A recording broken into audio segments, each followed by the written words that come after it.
करें।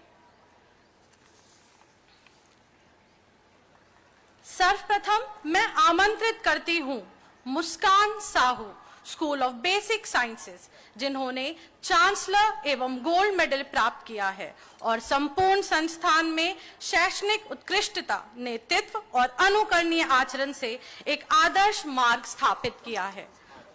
हार्दिक अभिनंदन।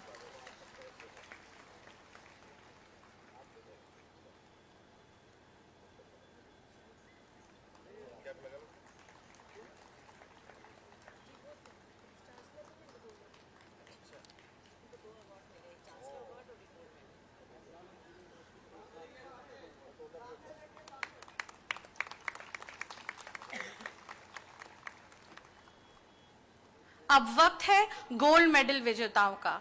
आइए तालियों की गूंज से इन स्वर्ण पदक विजेताओं का सम्मान करें, जिन्होंने अपने परिश्रम से इस गौरव को अर्जित किया है। इसके लिए मैं बुलाना चाहूंगी Peshwani Sharma, BBD college of dental sciences, Sumi Gaur, school of management,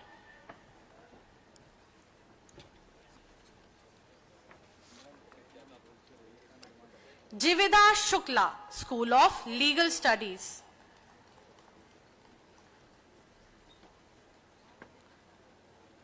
स्मारिका Saxena, school of basic sciences,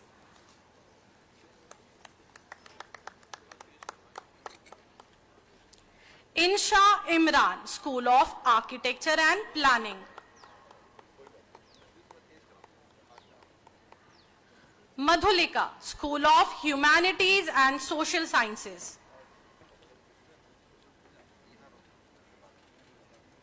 Rishita Asthana, school of engineering,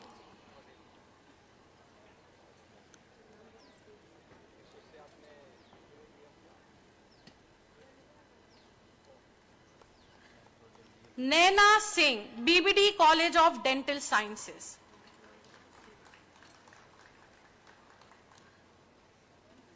Bibhav Dubey, BBD college of dental sciences,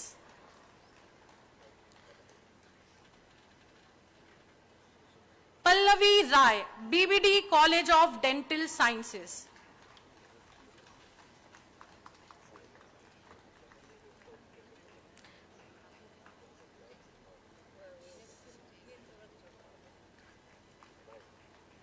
Neeraj Kumar Kushwaha, school of architecture and planning,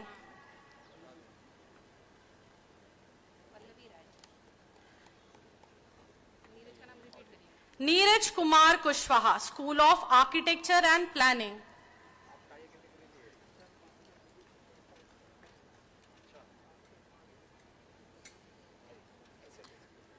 Vartika Gupta, school of basic sciences,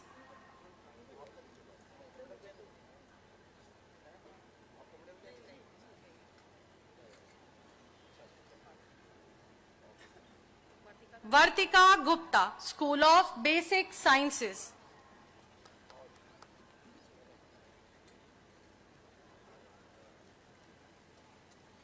Vaishnavi Yadav, school of engineering,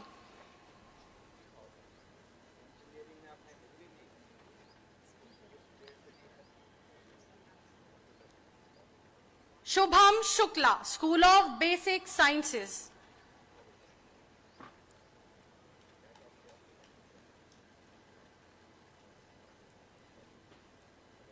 Vaishnavi Srivastava, school of management, Sara Mehndi, school of dental sciences. जोरदार तालियां हो जाए। अब समय है उन प्रतिभाशाली शोधार्थियों का जिन्होंने अपने अध्ययन, अनुसंधान और समर्पण से ज्ञान की सीमाओं का विस्तार किया है। मैं डॉक्टरेट की उपाधि से सम्मानित होने वाले शोधार्थियों को आमंत्रित करती हूं। उनके नाम है Mayank Jaipuria, school of management,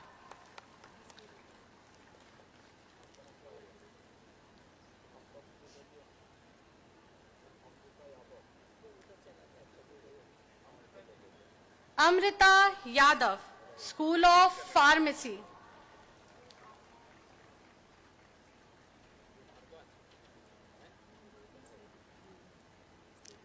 Manju Bharadwaj, School of Basic Sciences.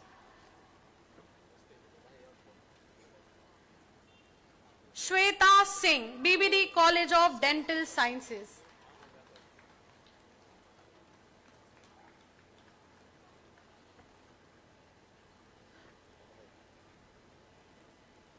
Usha Arunima, School of Humanities and Social Sciences.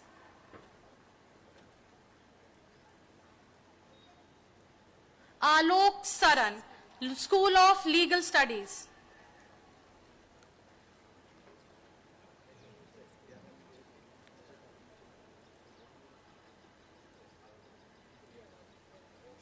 Samiksha Gupta, School of Management.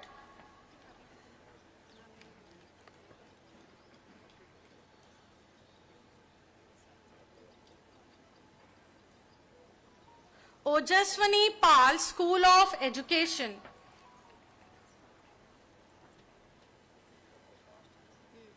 Shailja Pandey, School of Engineering.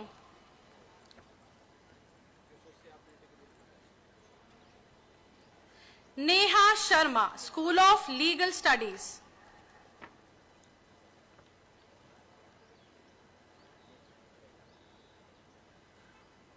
Afreen Hassan, School of Management.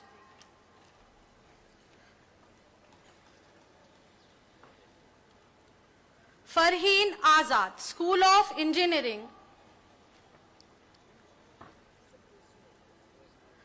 Sara Zaidi, School of Management.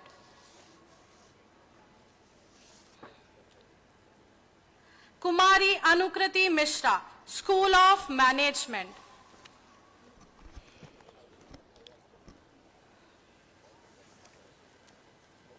धन्यवाद। इन्हें हृदय से शुभकामनाएं कि अपने ज्ञान से समाज और राष्ट्र का मार्ग आलोकित करें। आइए इस उपलब्धि के लिए एक बार फिर तालियों की गूंज से इस प्रेक्षागार को गुंजायमान करें। इस गरिमामयी बेला में हमें सौभाग्य प्राप्त हो रहा है कि हमारे बीच एक ऐसे व्यक्तित्व हैं जिनकी जीवन यात्रा प्रेरणा का प्रतीक है, जिन्होंने अपने कर्म, विचार और समर्पण से समाज में एक अनुकरणीय छाप छोड़ी है। अतः मैं सादर आमंत्रित करती हूं हमारे आज के माननीय विशिष्ट अतिथि, उत्तर प्रदेश सरकार में जल शक्ति विभाग के कैबिनेट मंत्री श्री स्वतंत्र देव सिंह जी को कि वह अपने विचारों से हमें आलोकित करें।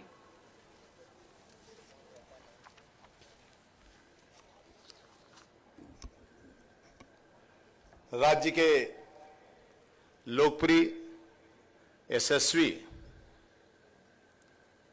जो राज्य के सभी के दिलों में राज करते हैं, ऐसे राज्य के मुख्यमंत्री पूज्य योगी आदित्यनाथ जी,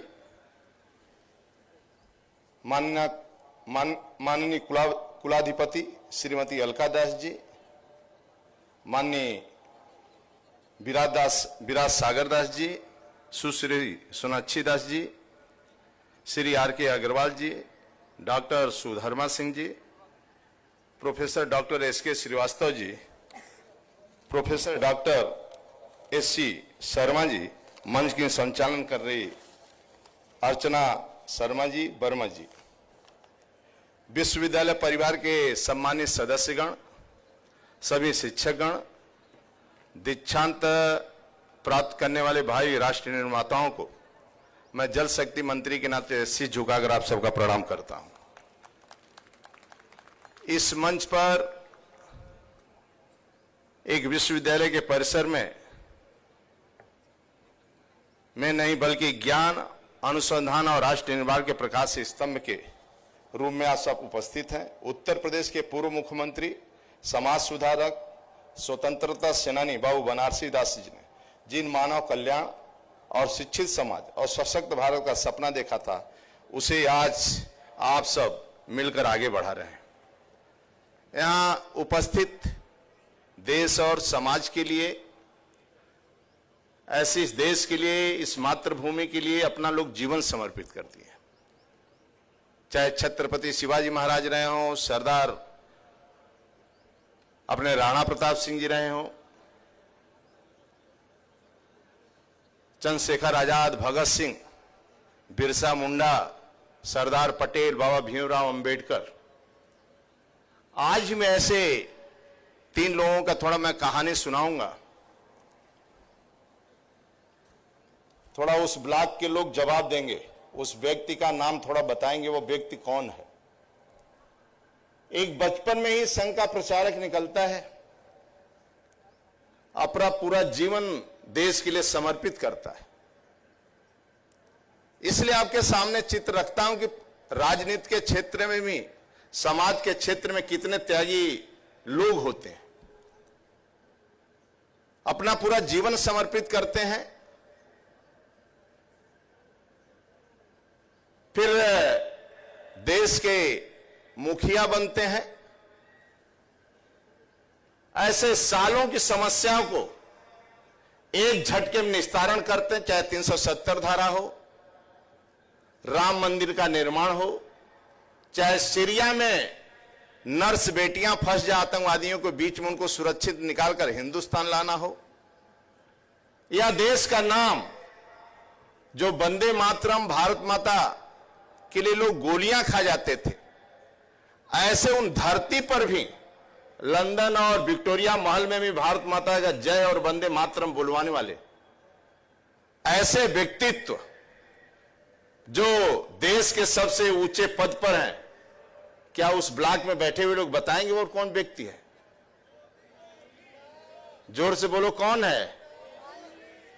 मित्र ऐसा नेतृत्व है कि उनके परिवार का एक सदस्य भी उनका साल भी नहीं छू सकता है, और उनके सरकारी के गाड़ी में भी उनके परिवार का एक व्यक्ति बैठ नहीं सकता है। उनका जीवन देश के लिए समर्पित है।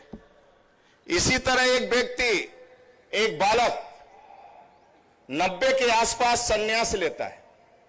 इस ब्लॉक के बेटियां बच्चे बताएंगे, संन्यास ले लेता है, उच्च कोट में जन्म लेते हैं, अच्छे परिवार में जन्म लेते हैं, लेकिन अपने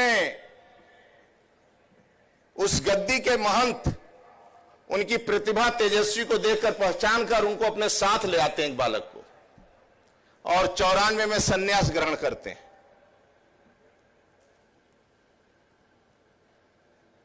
और एक दिन ऐसा मौका मिलता है कि राजनीति के क्षेत्र में सांसद बनते हैं कई बार, फिर एक राज्य के, देश के एक राज्य के मुखिया बनते हैं। और जो राज्य की स्थिति थी 17 के पहले या राज्य के, कि दिन में लोग ट्रैक्टर उठा ले जाते थे, रिपोर्ट दर्ज नहीं होता था, 5 बजे दरवाजा बंद कर लेते थे, बेटियां बाहर नहीं निकलती थी, बिजली आती नहीं थी, गुंडागर्दी चरम सीमा पर था, राज्य के लोग नाम ले लेते थे, किसी राज्य में होटल भी नहीं मिलता था, और अपने बहन, अपने परिवार के लिए 5 रुपया भी नहीं दे सकता है, और कोई सरकारी गाड़ी में बैठ भी नहीं सकता है। केवल कानून का राज करते हैं और कानून पालन करता है।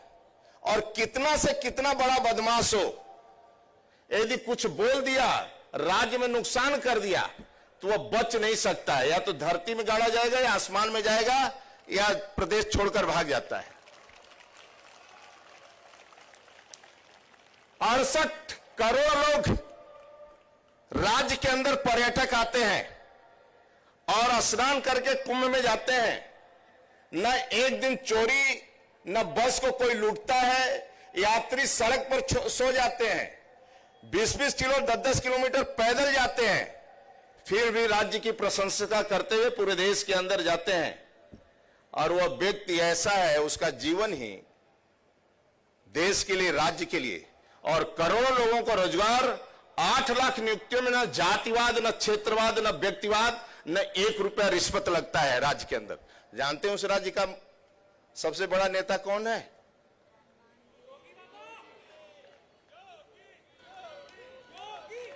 तो एक बार तालियों के गड़गड़ाहट से स्वागत कर दीजिए। न अपना मकान, न दुकान, कुछ नहीं, केवल राष्ट्र के लिए। लेकिन एक व्यक्ति हमारे बीच में नहीं है, उसकी भी कहानी बताना पड़ेगा। उसके लिए जो आगे शिक्षक बैठे हैं नहीं बताएंगे, और हमारी विधायिका अदिति बैठी है ही बताएगी। एक नौजवान पढ़ने में बहुत अच्छा विद्यार्थी युवा एनडीए का पेपर देने जाते हैं और असफल हो जाते हैं, उनसे कमजोर बच्चे आ जाते हैं, उनके मन में आता है कि अपना जीवन अब समाप्त करो, जीवन बेकार है, तो ऋषिकेश के घाट पर जाते हैं। जब तक एक संत प्रकट होता है कहीं से और उस बालक के सर पर हाथ फेरता है, कहता बेटा चिंता मत करो, असफल हुए क्या से, तुम जाओ गीता कंठस्थ करो, उसके बाद आगे अपना काम करो। वो बालक आता है, गीता कंठस्थ करता है, देश का वैज्ञानिक बनता है, देश के ऊंचे पद पर बैठता है, लेकिन अपना उसका निजी मकान नहीं होता है। और वो बच्चों से प्यार करता है। स्कूल में जहां जाते थे केवल बच्चों से प्यार करते थे, न कंघी की जरूरत, न बाल सेटिंग करने की जरूरत, न ब्यूटी पार्लर जाने की जरूरत, कहीं जाने की जरूरत नहीं। और ऐसा नेतृत्व मेरे देश के सामने, हमारे देश के पास रहता है। बताएंगे कौन था? अब्दुल कलाम साहब थे। मित्रों, तब देश चल रहा है, तब राज्य चल रहा है, क्योंकि आप भी डिग्री लेकर इस राष्ट्र के प्रति समर्पित रहेंगे। इसलिए अंतिम में 4 शब्द और, सर पर बर्फ, मुंह में शक्कर, सीने में आग और पैर में चक्कर।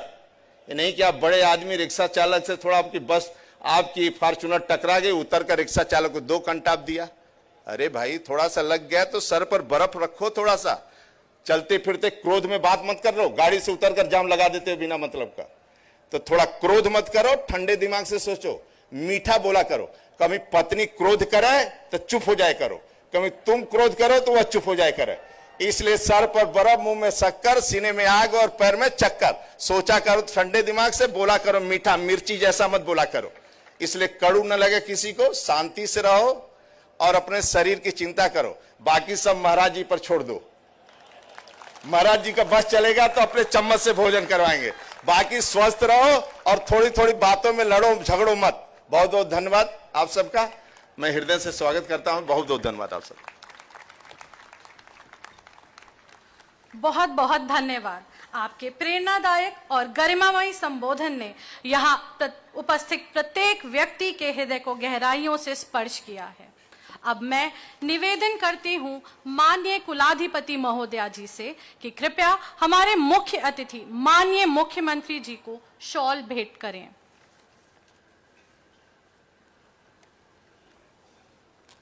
मैं निवेदन करती हूँ माननीय प्रतिकुलाधिपति जी से कि कृपया हमारे मुख्य अतिथि माननीय मुख्यमंत्री जी को स्मृति चिन्ह भेंट करें।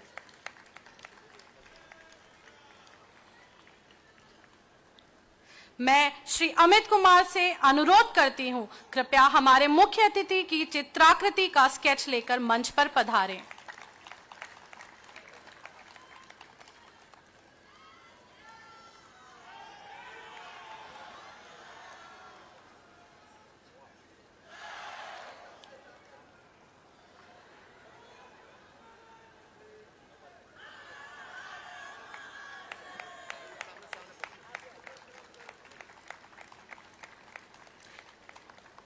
धन्यवाद। मैं निवेदन करती हूं माननीय कुलाधिपति महोदया जी से कि कृपया हमारे विशिष्ट अतिथि माननीय कैबिनेट मंत्री जी को शॉल भेंट करें।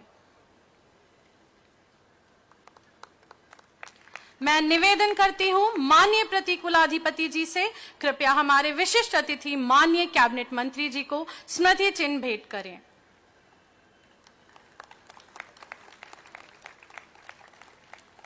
मैं श्री अमित कुमार से अनुरोध करती हूं, कृपया हमारे विशिष्ट अतिथि की चित्राकृति का स्केच लेकर मंच पर पधारें। बहुत बहुत धन्यवाद। आज इस पावन अवसर पर हमारे बीच हैं माननीय मुख्यमंत्री जी, जिनके नेतृत्व, संकल्प और राष्ट्रनिष्ठा ने उत्तर प्रदेश को प्रगति पथ पर अग्रसर किया है। मैं बाबू बनारसी दास विश्वविद्यालय परिवार की ओर से उन्हें अपने अनमोल विचार और संबोधन हेतु आमंत्रित करती हूं।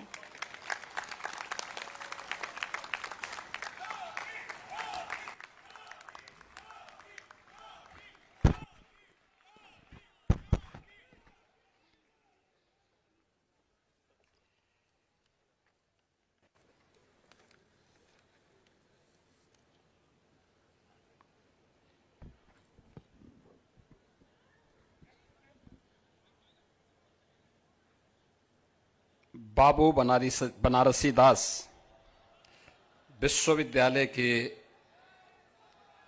आज के इस दीक्षांत समारोह में विश्वविद्यालय की कुलाधिपति श्रीमती अलका दास जी,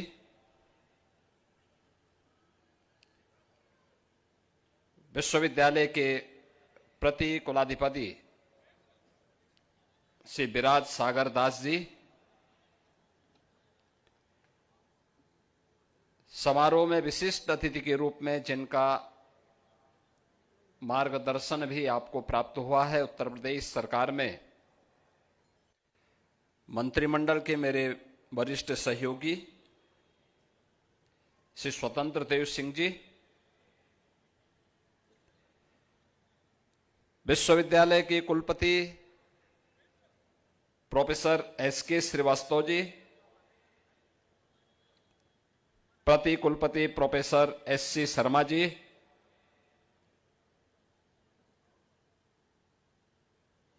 विश्वविद्यालय की उपाध्यक्ष सुश्री सोनाक्षी दास जी, कोषाध्यक्ष श्री आर के अग्रवाल जी, कुल सचिव डॉक्टर सुधर्मा सिंह जी, विश्वविद्यालय के सभी आचार्यगण, अभिभावकगण, छात्र छात्राएं,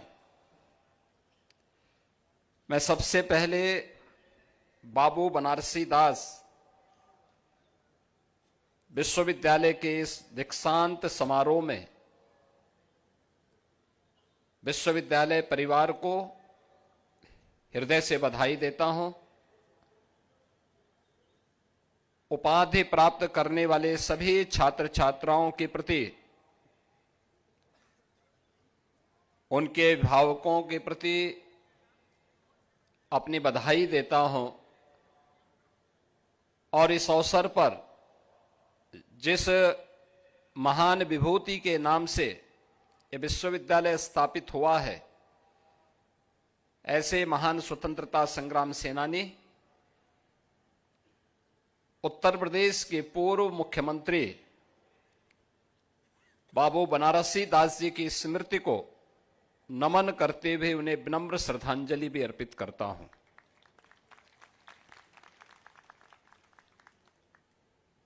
मैं इस अवसर पर विश्वविद्यालय के रचनाकार पूर्व केंद्रीय मंत्री अखिलेश दास जी की स्मृति को भी नमन करते हुए उन्हें विनम्र श्रद्धांजलि अर्पित करता हूं। आज का ये समारोह केवल एक दीक्षांत समारोह का जो औपचारिकता है, पास आउट बैच मात्र नहीं है, बल्कि इंडियाज ट्रांसफॉर्मिंग जनरेशन का एक उदाहरण भी है। और इसके लिए जो छात्र छात्राएं यहां से अपनी उपाधि प्राप्त करते हुए आगे बढ़ रहे हैं, उनके विजनरी लीडरशिप में आने वाले समय में हमारा भारत या हमारा प्रदेश एक नई गति प्राप्त करेगा, इसमें कोई संदेह नहीं।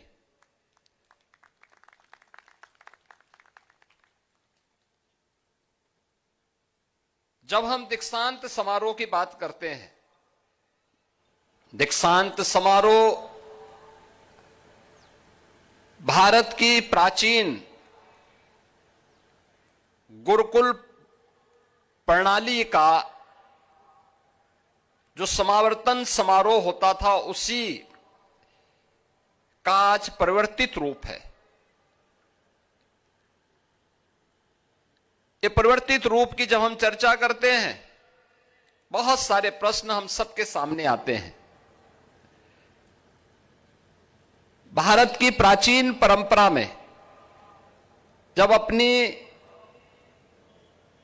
शिक्षा पूरी करके कोई स्नातक अपने गुरुकुल से बाहर निकलता था, तो कुलगुरु के द्वारा जो उसे दीक्षा उपदेश दिया जाता था, यानी शिक्षा पूरी करने के उपरांत, तो वह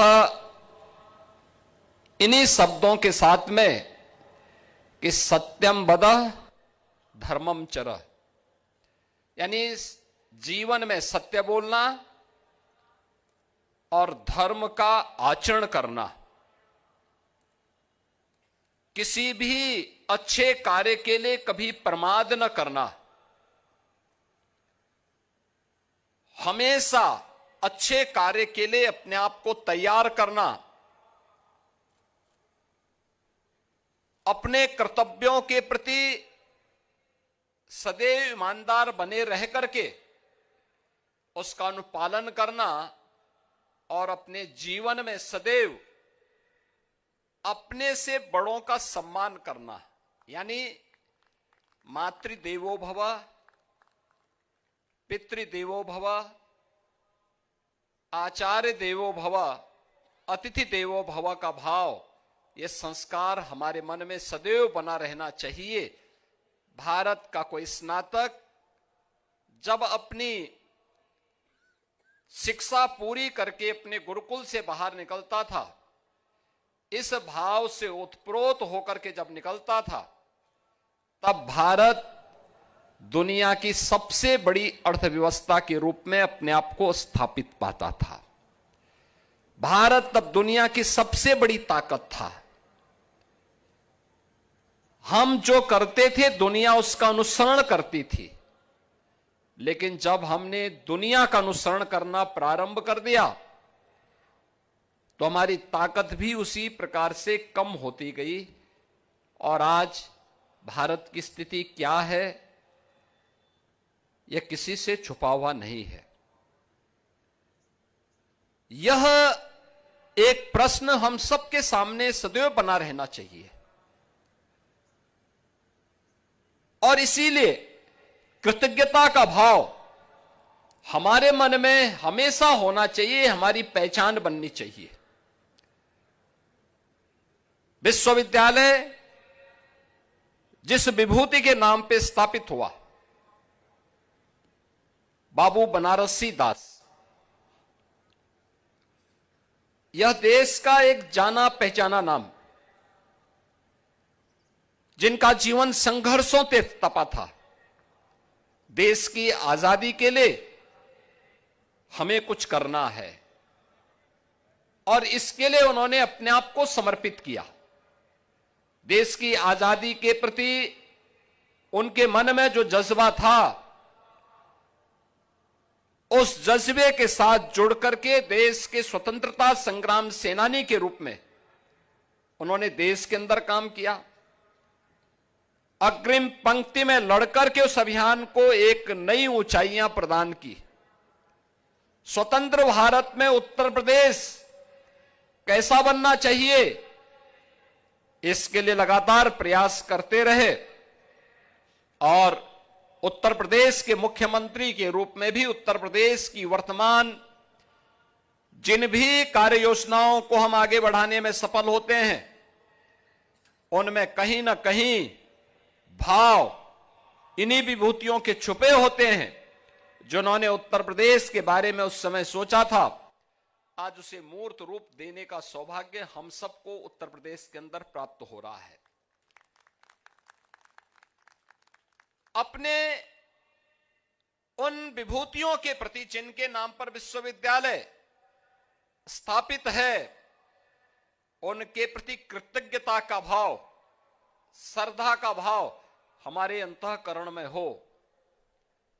और दूसरा, जिस महापुरुष ने इतना बड़ा संस्थान अपने पूर्वजों की स्मृति को समर्पित करते हुए आधुनिक शिक्षा के साथ जोड़ते हुए यह संस्थान प्रदेश की राजधानी में दिया। स्वर्गीय अखिलेश दास जी, उनके प्रति भी विनम्र श्रद्धांजलि का भाव और श्रद्धा का भाव हमारे मन में होना चाहिए।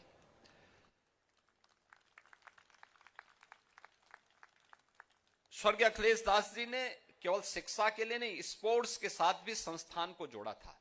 आज आप देख रहे होंगे नए भारत में प्रधानमंत्री मोदी जी के नेतृत्व में आज भारत ने जो दूरी तय की है, एक लंबी छलांग लगाने के लिए दुनिया के अंदर भारत आज जिस उत्साह के साथ, जिस उमंग के साथ आगे बढ़ा है, वो हम सबको एक नई प्रेरणा प्रदान करने वाला है। आप सोचिए कि 2011 में विश्वविद्यालय बनने के बाद से ही विश्वविद्यालय ने अपनी न केवल एकेडमिक एक्टिविटीज को बल्कि उसके साथ स्पोर्ट्स को भी जोड़ते हुए यहां पर एक साथ उन कार्यक्रमों को आगे बढ़ाया। आज तो स्वयं प्रधानमंत्री जी देश के अंदर इसको लीड कर रहे हैं। उन्होंने खेलो इंडिया खेलो के माध्यम से 2014 में पूरे देश के अंदर एक अभियान चलाया। फिट इंडिया मूवमेंट के माध्यम से लोगों को स्पोर्ट्स के लिए कुछ समय देने के लिए कार्यक्रम के लिए उसे तैयार किया।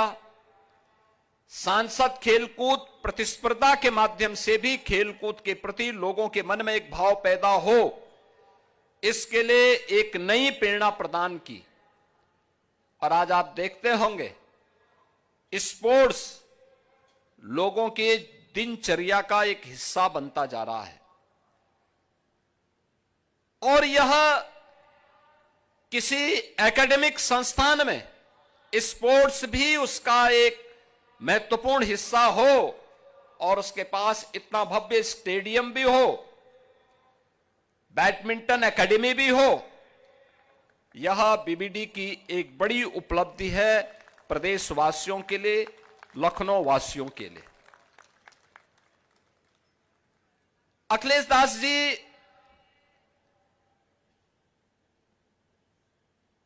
यूनियन कैबिनेट में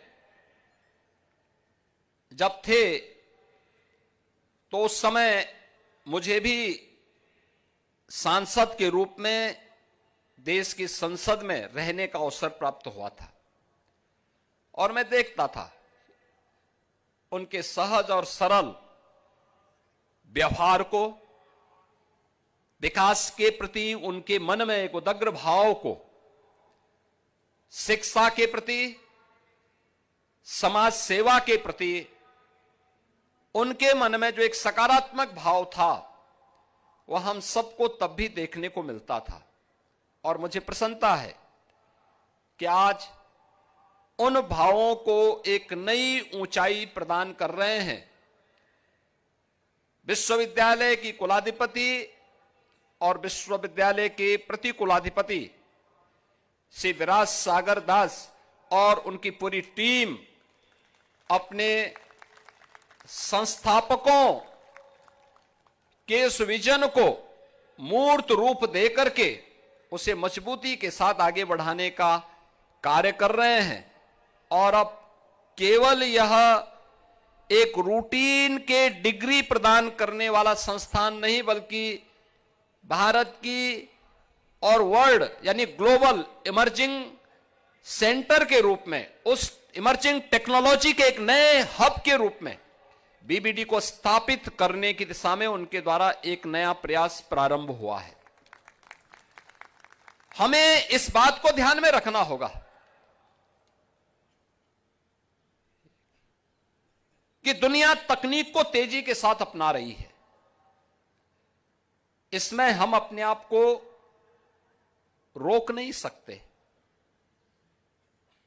याद रखना, दुनिया जहां जा रही है, हमें दुनिया से 10 कदम आगे की सोच लेकर के जब हम चलेंगे तब दुनिया हमारा अनुगमन करने के लिए मजबूर होगी। हम लकीर के फकीर नहीं बन सकते। आपने पिछले 11 वर्षों में भारत की विकास की यात्रा को देखा है। भारत की जो विकास यात्रा पिछले 11 वर्षों में देश के अंदर देखने को मिल रही है, इस विकास यात्रा को जिसका आज दुनिया भी उसके पीछे चलने के लिए अपने आप को मजबूर करती है कि हां, हमें इसको अंगीकार करना ही होगा। और हर भारतवासी भी जिस पर गौरव की अनुभूति आज के दिन पे कर सकता है, वह सबसे पहले परसेप्शन 14 के पहले और 14 के बाद कितना परिवर्तन देश के अंदर देखने को मिला है। लोगों में जो हताशा थी, निराशा थी, उसे आशा और उत्साह में भरने का काम 2014 के बाद प्रधानमंत्री मोदी जी के नेतृत्व में देखने को मिल रहा है। हर एक क्षेत्र में भारत ने एक नई छलांग लगाई है। आप याद करिए, आपके सामने 2014 से ही जब भारत ने यानी छोटे छोटे प्रयोग करके दुनिया को बताया कि इसके परिणाम क्या होने जा रहे हैं। लोगों को पहले लगता था कि एक केवल टाइम पास करने का एक माध्यम होगा, लेकिन जब उसके परिणाम आने प्रारंभ हुए, जब मोदी जी ने कहा कि हर गरीब के बैंक में अकाउंट होने चाहिए, तो लोगों ने प्रश्न किया कि 15 लाख कहां है। आप याद करिए, जिनकी नकारात्मक दृष्टि होती है वे नकारात्मक स्वर बोलते हैं, जिनको कुछ नहीं करना होता है हर सकारात्मक कदम का वे विरोध करते हैं। और उन्होंने प्रश्न करने शुरू किए थे। मोदी जी ने उसकी चिंता किए बगैर हर गरीब के बैंक में अकाउंट खुलवाए, जो पहले एक मील की कौड़ी थी, बहुत कठिन था, नहीं हो सकता था, नहीं हो पाता था, क्योंकि कोई भी गरीब बैंक में जाता था तो बैंक उससे सबसे पहले एक अकाउंट खोलने के लिए 1000 रुपए की मांग करता था। उसके पास नहीं होता था। मोदी जी ने कहा 0 बैलेंस पे अकाउंट खोल दो। फिर उसके अकाउंट में कुछ धनराशि उपलब्ध करवाई कि अभी कभी उसको पैसे की आवश्यकता पड़ेगी तो उसको देंगे। और फिर उन्होंने देश के अंदर डिजिटल इंडिया मिशन को आगे बढ़ा करके आज डीबीटी के माध्यम से शासन की सभी योजनाएं बिना किसी कट के सीधे गरीब के खाते में जब जा रही है, तो देश के अंदर 50 करोड़ परिवार सीधे सीधे उन योजनाओं के साथ जुड़ता हुआ दिखाई देता है। यानी भ्रष्टाचार पर कितना बड़ा प्रहार है। सब कुछ डिजिटल पेमेंट के साथ जुड़ गया है। लोगों को किसी को समझ ही में नहीं आता था कि बैंक में गरीब का खाता खोलकर क्या होगा। उसमें भ्रष्टाचार पहले होता था, और जिसके बारे में स्वर्गीय राजीव गांधी जी ने बार बार भी कहा कि हम 1 रुपया भेजते हैं लेकिन गरीब के पास 15 पैसा पहुंच पाता है, बाकी पैसा बीच में गायब हो जाता है। यह उनकी चिंता थी। तब तकनीक के प्रति इतनी जागरूकता नहीं, लेकिन उस समय किया गया। आज हमारे पास डिजिटल इंडिया मिशन है। युवाओं के लिए पीएम स्टार्टअप की स्कीम है, पीएम स्टैंडअप की स्कीम है। और जब पूरी दुनिया इस सदी की सबसे बड़ी महामारी के साये में जी रही थी, दुनिया की सुपर पावर भी इस महामारी के सामने पस्त थी, तब भारत अपने यहां बेहतर कोविड प्रबंधन के साथ ही Bharat new national education policy को अपने यहां लॉन्च कर रहा था। याद करिए, नेशनल एजुकेशन पॉलिसी एक परंपरागत डिग्री को नहीं, जो मोदी जी ने डिजिटल इंडिया मिशन की घोषणा की, पीएम स्टार्टअप की स्कीम जो देश के अंदर लागू की थी, पीएम स्टैंड अप की स्कीम लागू की थी, पीएम मुद्रा की स्कीम जो लागू की थी, इन सबको जोड़ करके कैसे हम अपने यूथ की उन आकांक्षाओं को नया पंख लगा सकते हैं, इस दृष्टि से मोदी जी ने नेशनल एजुकेशन पॉलिसी के माध्यम से इसे आगे बढ़ाने का काम किया। और उन्होंने केवल यही नहीं किया, उन्होंने कहा हमारे पास स्केल है, लेकिन उस स्केल को स्किल में बदलना है। आप सोचिए, भारत दुनिया के अंदर सबसे बड़ा यानी भारत दुनिया का सबसे बड़ा युवा राष्ट्र है। देश के अंदर अगर आप देखेंगे, हमारी 56% आबादी ऐसी है जो वर्कफोर्स है, जो कामकाजी है, उसके लिए कार्य चाहिए, उसकी अपनी आकांक्षाएं हैं, उसके अपने सपने हैं। उन सपनों को उड़ान चाहिए और इसके लिए हमारे संस्थानों को तैयार होना है।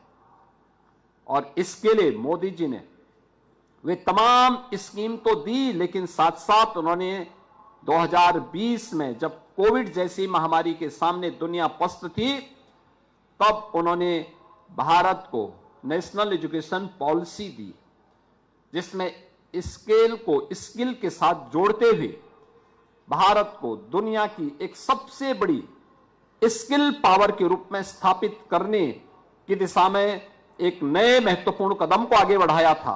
और स्केल और स्किल के इस बेहतरीन समन्वय का केंद्र बिंदु लखनऊ में अगर है तो वह बीबीडी यूनिवर्सिटी उसमें से एक है।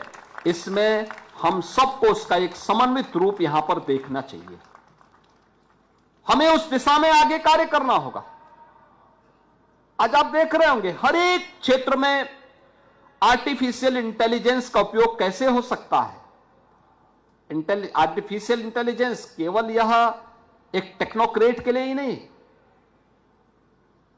डेंटल साइंसेस में भी उसका क्या उपयोग हो सकता है, लॉ में उसका उपयोग कैसे हम कर सकते हैं, मैनेजमेंट में एआई का उपयोग कैसे हो सकता है, हमारे डे टू डे के कार्यों में एक पत्र भी ड्राफ्ट करना है तो एआई आपके लिए उपयोगी हो सकता है, बहुत उपयोगी हो सकता है। और मुझे लगता है यह आज की आवश्यकता है। लेकिन याद रखना, वह आपके द्वारा ही संचालित हो, आप उसके द्वारा संचालित न हो। कोई भी तकनीक होनी चाहिए वो मनुष्य के द्वारा ही संचालित होनी चाहिए। मनुष्य उसके द्वारा संचालित न होने लग जाए, उस खतरे से हमें अभी बचने की आवश्यकता है। आपने देखा होगा रोबोटिक में भारत ने एक लंबी छलांग लगाई है। उसमें हमारे स्तर पर भी कुछ कार्य होने चाहिए। हमारे यहां जो टेक्नोलॉजी के क्षेत्र में हम कार्य कर रहे हैं, जो हमारा इंजीनियरिंग का इंस्टीट्यूट है, उसे भी इस दिशा में नए प्रयास को आगे बढ़ाना होगा, उस दिशा में अपने आप को तैयार करना होगा। जो प्रोजेक्ट वर्क मिले हम उस दिशा में प्रयास करें। हमारी यहां की आवश्यकता क्या है, यहां के युवाओं की, यहां के अन्नदाता किसानों की, यहां के श्रमिकों की, यहां के अलग अलग सेक्टर से जुड़े हुए लोगों की। क्या हम रोबोटिक का उपयोग करते हुए जो अभी भी ऐसे कार्य हैं जिन कार्यों के माध्यम से अक्सर हमें जनहानि देखने को मिलती है, क्या उस जनहानि को रोकने के लिए हम रोबोटिक का इस्तेमाल कर सकते हैं?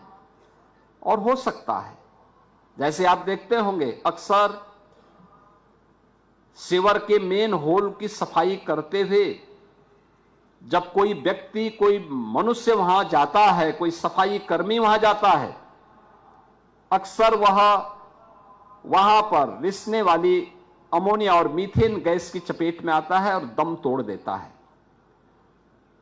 अनह्यूमन भी है। एक मनुष्य सीवर की सफाई करने के लिए जाए,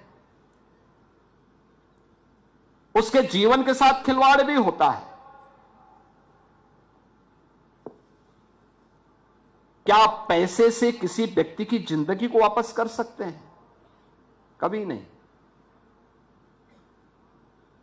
हम तकनीक का उपयोग कर सकते हैं, रोबोट उसमें एक योगदान दे सकता है। हमें प्रयास करना चाहिए कि हमारी आवश्यकता क्या है, हम उसके अनुरूप रोबोट को तैयार करते हुए और उस सीवर लाइन को और मेन होल को सफाई करने में उसका उपयोग करेंगे। जनहानि भी रुकेगी, कार्य आसानी से भी होगा और साथ साथ हम लोगों को एक बेहतर, यानी जिसे आप ईज ऑफ लिविंग कह सकते हैं, इस लक्ष्य को प्रदान करने में हम भी अपने स्तर पर उसे योगदान दे सकते हैं। अक्सर हम देखते हैं कि सिंगल यूज प्लास्टिक को सरकार ने बैन कर रखा है, या सामान्य रूप से हम लोग दुनिया के अंदर कहीं जाते हैं, हम वहां के नियम कानून को मानते हैं और नियम कानून को इस रूप में मानते हैं दोनों प्रकार से। ट्रैफिक सेंस की दृष्टि से भी मानते हैं। ट्रैफिक के लिए अगर रेड लाइट आ गई तो हम वहां गाड़ी अपनी खड़ी करते हैं। बाइक से जा रहे हैं तो हेलमेट पहनते हैं, फोर व्हीलर में है सीट बेल्ट बांधते हैं। लेकिन अपने देश में हम बाइक से जाएंगे तो हेलमेट नहीं पहनेंगे, फोर व्हीलर में जाएंगे तो सीट बेल्ट नहीं लगाएंगे। रेड लाइट आएगी तो एक प्रतिस्पर्धा होती है कि कौन पहले रेड लाइट का उल्लंघन करेगा। ये जो प्रतिस्पर्धा का भाव है, ये नकारात्मक भाव है। हम दुनिया के अंदर कानून मानते, अपने देश के अंदर कानून नहीं मानते। हम जाएंगे, विश्वविद्यालय परिसर में हैं और विश्वविद्यालय परिसर में रह करके हमने कुछ भी खाया और उसके रेपर को हम सड़क पे फेंकते हैं। कहीं डस्टबिन होगा वहां डाल सकते हैं, नहीं है तो अपनी जेब में रख करके जब डस्टबिन आएगा तब डाल सकते हैं। लेकिन एक सिविक सेंस वहां पे हमारा लुप्त हो जाता है। हम अपनी धुन में इतने मस्त रहते हैं कि जहां मर जाती वहां कूड़ा फेंक देते हैं। और हर एक कार्य की जिम्मेदारी, ये केवल संस्थान की बात नहीं कर रहा हूं, घर में भी यही होता है। घर में भी हम यही कार्य करते हैं। घर के अंदर भी जहां तहां फेंकते हैं और बाकी कुछ बच जाता है तो घर का कूड़ा सड़क में फेंक देते हैं।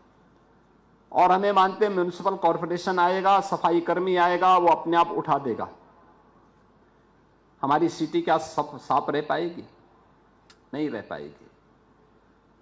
मैं आश्चर्यचकित था, लखनऊ में G20 की एक समिट थी।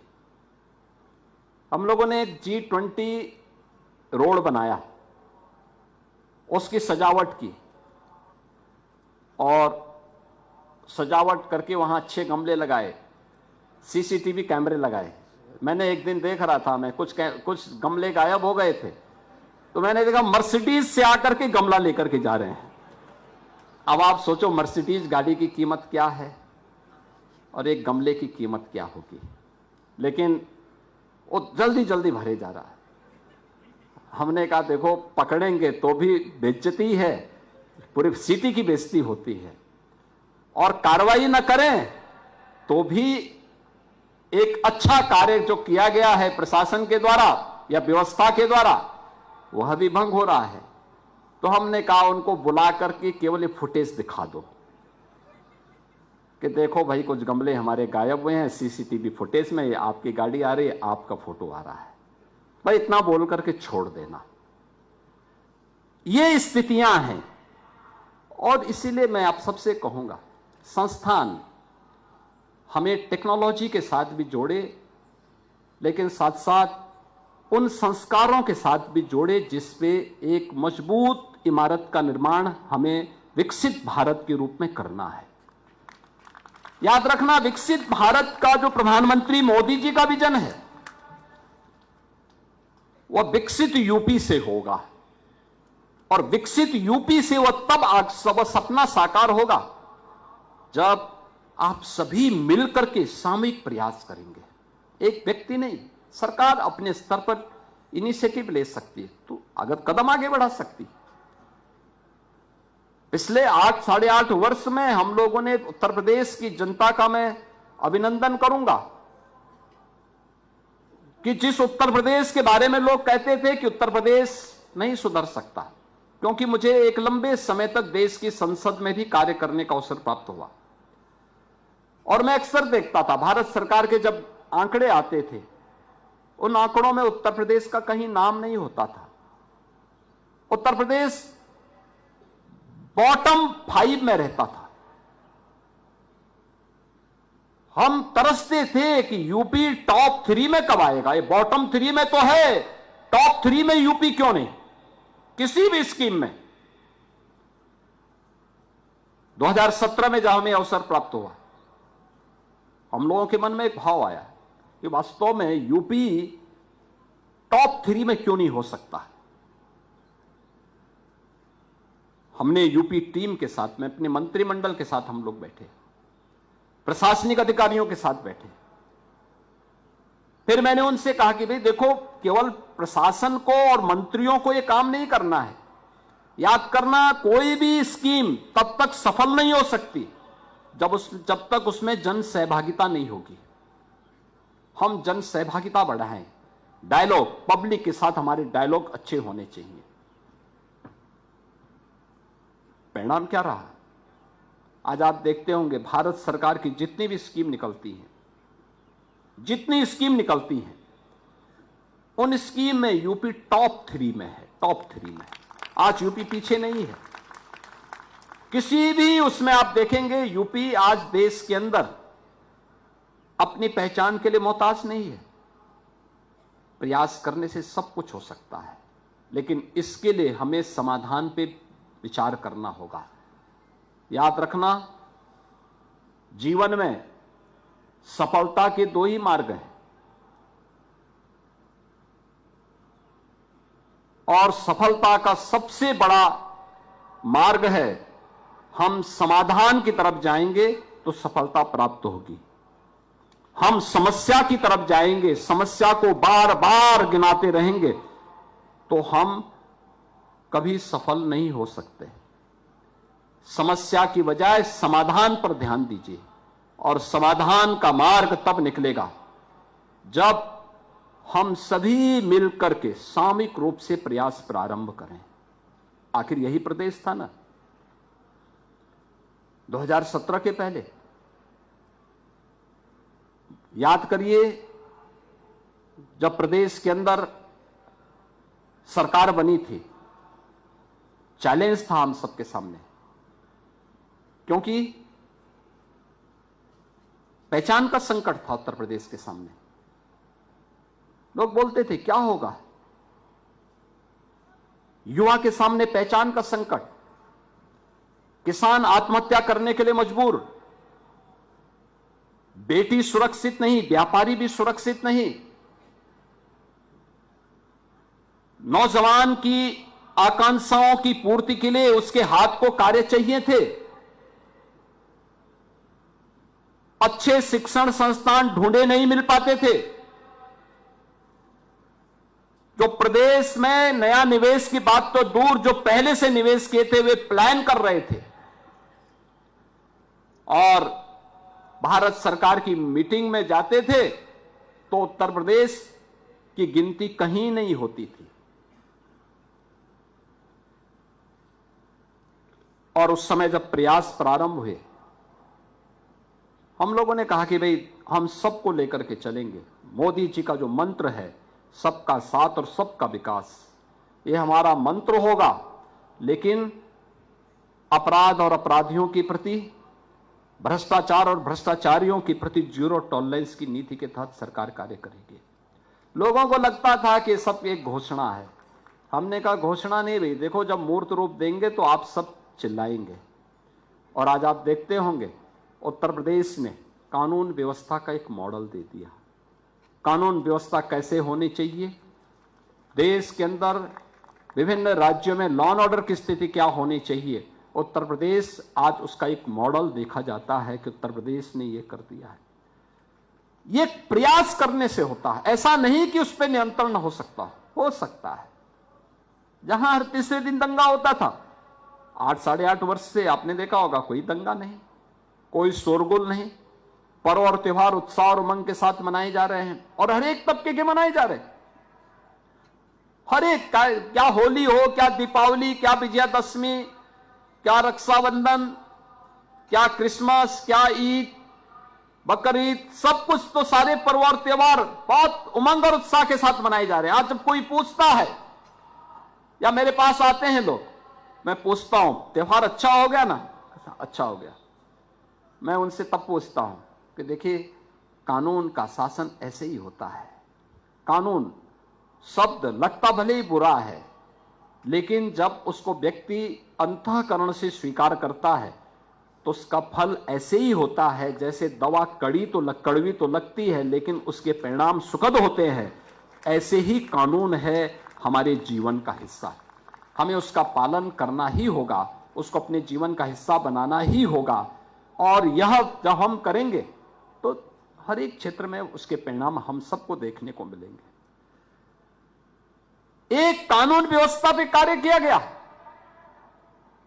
परिणाम क्या हुआ, उत्तर प्रदेश के अंदर निवेश की झड़ी लग गई।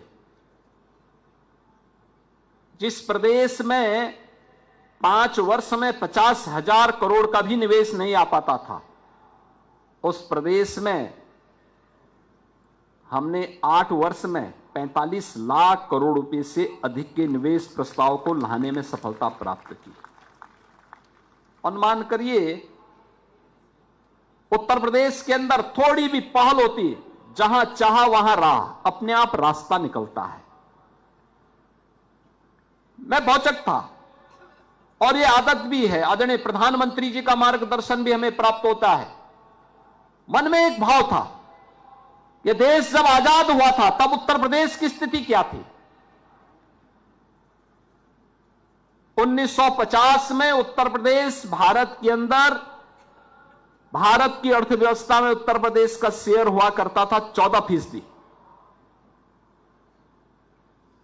और 2017 में जब हम लोग उत्तर प्रदेश की सत्ता हमारे पास आई, हमने देखा भारत की अर्थव्यवस्था में यूपी का योगदान क्या है, तो यह मात्र 8% से कम रह गया था, 8% से भी कम रह गया था। यूपी में निवेश क्यों नहीं हो रहा है? कारण है सुरक्षा नहीं। जब व्यक्ति ही सुरक्षित नहीं तो पूंजी कैसे सुरक्षित होगी? कोई सुरक्षित नहीं। सुरक्षा की गारंटी उसे मिलनी चाहिए। हमने कहा हम इस गारंटी को लेंगे और उन्होंने कहा साहब नियमों में सरलता होनी चाहिए।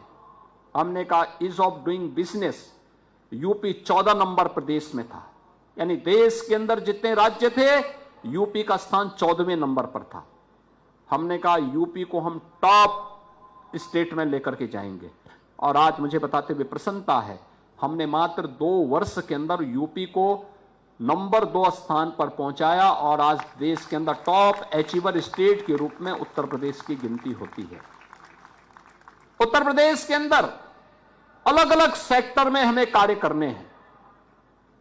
आज हमने इसके लिए पॉलिसी बनाई। पिक एंड चूज नहीं होगा, पिक एंड चूज नहीं होगा।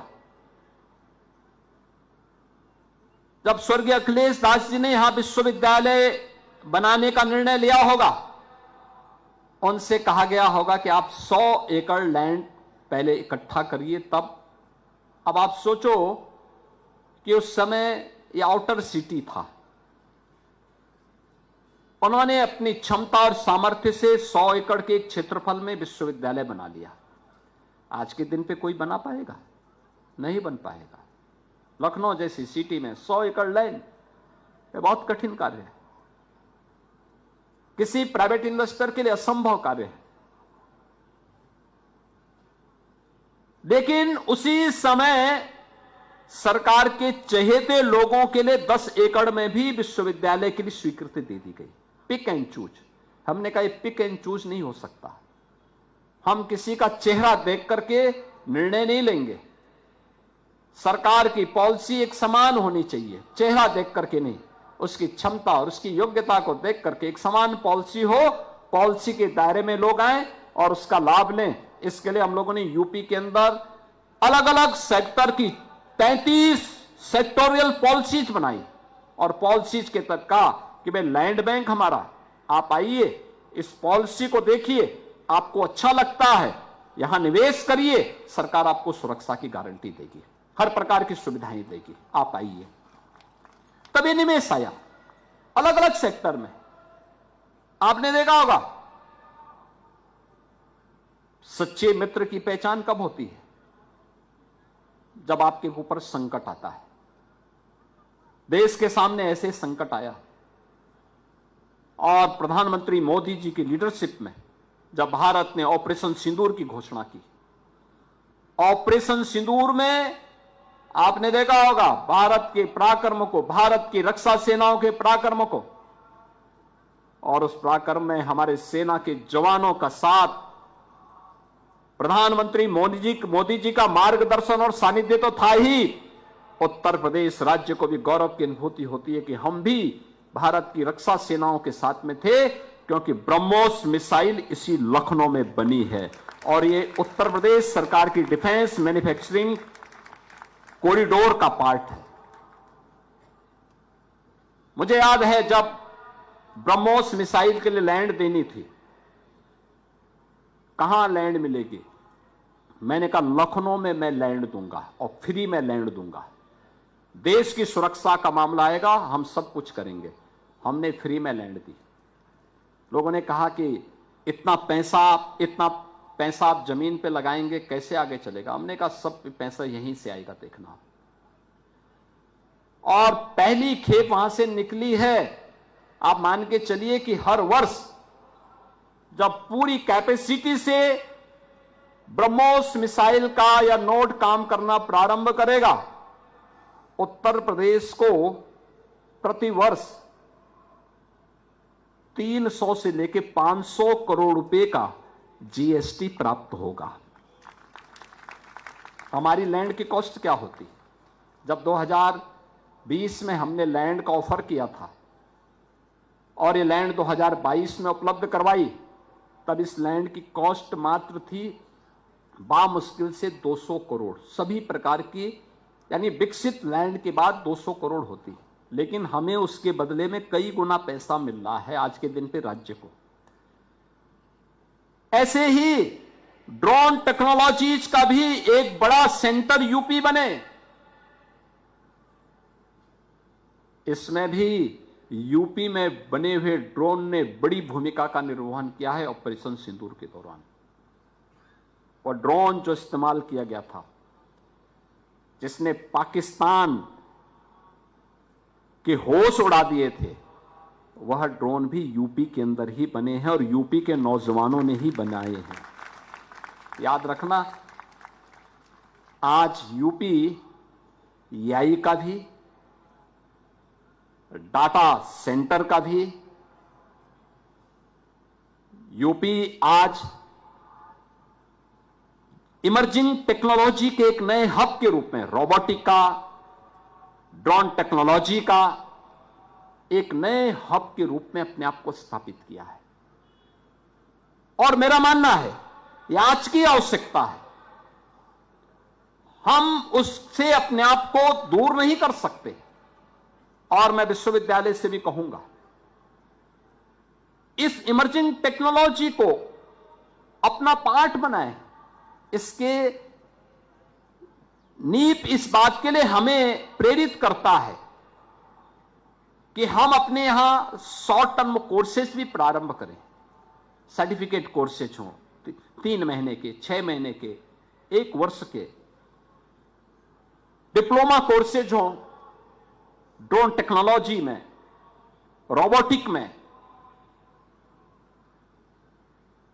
आईओटी में, एआई में, अलग अलग उसमें हम इस दिशा में अगर कार्य करना प्रारंभ करेंगे और फिर अलग अलग सेक्टर में इसकी उपयोगिता क्या हो सकती है। रेलवे स्टेशन पे एक कुंटल का बोझा अपने कंधे पे लाद करके किसी एक श्रमिक को ले जाने की बजाय अगर हम रोबोट का इस्तेमाल करें कितना अच्छा होगा। आज के समय में एक व्यक्ति एक कुंटल का बोझा लाद करके जा रहा है, अगर हम रोबोटिक का इस्तेमाल कर लें, तनिक छोटी सी टेक्नोलॉजी, उसको भी राहत मिलेगी और नए लोगों को जॉब भी। टेक्नोलॉजी जॉब को कट नहीं करता है, टेक्नोलॉजी नए अवसर देता है। हां, उस नए अवसर को हम किस रूप में भुनाते हैं ये हम पे निर्भर करता है। याद करना, टेक्नोलॉजी के बारे में लोग तमाम प्रकार की भ्रांत धारणाओं को फैलाने का प्रयास भी करेंगे, हमें उसमें नहीं आना है। याद करिए ना, 1990 के दशक के प्रारंभ में कंप्यूटर का चलन प्रारंभ हुआ था। बहुत सारे संस्थान स्ट्राइक पे चले गए थे, उन्होंने हड़ताल कर दी थी, नहीं साहब हम नहीं अपनाएंगे, ये रोजगार पे प्रहार होगा। आज तो हर एक सेक्टर में कंप्यूटर है, रोजगार कम नहीं हुए, रोजगार के अवसर बढ़े हैं, नए अवसर बढ़े हैं। हमें उन नए अवसरों को ढूंढने का प्रयास करना चाहिए, नए नए सेक्टर में, और अलग अलग सेक्टर है, इतना बड़ा विस्तृत क्षेत्र है। हम युवाओं की इन आकांक्षाओं को उड़ान देने के लिए, उसके पंखों को उड़ान देने के लिए नए अवसर दे सकते हैं, नए प्लेटफॉर्म दे सकते हैं। हमारे युवाओं को उसके लिए अपने आप को तैयार करना होगा और बीबीडी इसके लिए अपने आप को तैयार करे। बीबीडी को इसके लिए अपने आप को तैयार करना है, अपने संस्थापकों के विजन को मूर्त रूप देना है और मूर्त रूप देने के लिए ही यह दीक्षांत समारोह आपके लिए एक महत्वपूर्ण पड़ाव है। आज यहां पर जो उपाधि धारण करने वाले छात्र छात्राएं हैं, इन्होंने जो कुछ भी यहां अर्जित किया है वह, और देश और दुनिया में जो कुछ भी आप देखेंगे वह भी हमें अपने लिए तैयार करना होगा, देखना होगा। जीवन भर आपके पास नया कुछ सीखने का अवसर प्राप्त होगा, पूरे जीवन में आपको सब कुछ देखने और सीखने का अवसर प्राप्त होगा। और मैं तो इस बात को हमेशा मानता हूं, हमेशा मेरा मानना इस बात को रहा है कि अयोग्यो पुरुषो नास्ति, कोई भी व्यक्ति अयोग्य नहीं है।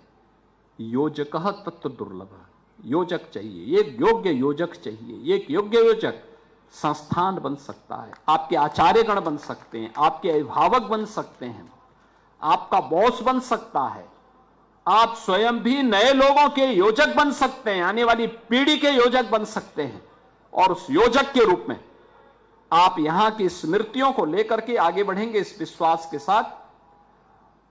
जीवन में धैर्य खोए बगैर, विपरीत से विपरीत परिस्थितियों में भी संतुलन खोए बगैर आप अडिग होकर के आगे बढ़ेंगे। सफलता आपके चरणों को चूमती हुई दिखाई देगी। इस विश्वास के साथ मैं एक बार फिर से बीबीडी यूनिवर्सिटी को उनके इस दीक्षांत समारोह के लिए हृदय से बधाई देता हूं। उपाधि प्राप्त करने वाले सभी छात्र छात्राओं और उनके अभिभावकों को भी हृदय से बधाई देता हूं और विश्वास करता हूं कि अपने जिस विभूति के नाम पर विश्वविद्यालय बना है, वे स्वतंत्रता संग्राम सेनानी भी थे, एक सुयोग्य राजनेता भी थे और लखनऊ के एक अभिभावक के रूप में, उत्तर प्रदेश के अभिभावक के रूप में उनका मार्गदर्शन उत्तर प्रदेश वासियों को प्राप्त हुआ था, नेतृत्व उत्तर प्रदेश वासियों को प्राप्त हुआ था। उनके प्रति, अपने संस्थापकों के विजन के प्रति आपकी श्रद्धा और समर्पण का भाव सदैव बना रहना चाहिए। इस विश्वास के साथ आप सभी के प्रति मेरी मंगल में शुभकामनाएं हैं। धन्यवाद। जय हिंद। माननीय मुख्यमंत्री जी, आपने अपने व्यस्तम समय से इस समारोह के लिए वक्त निकाला, उसके लिए हम कोटि कोटि धन्यवाद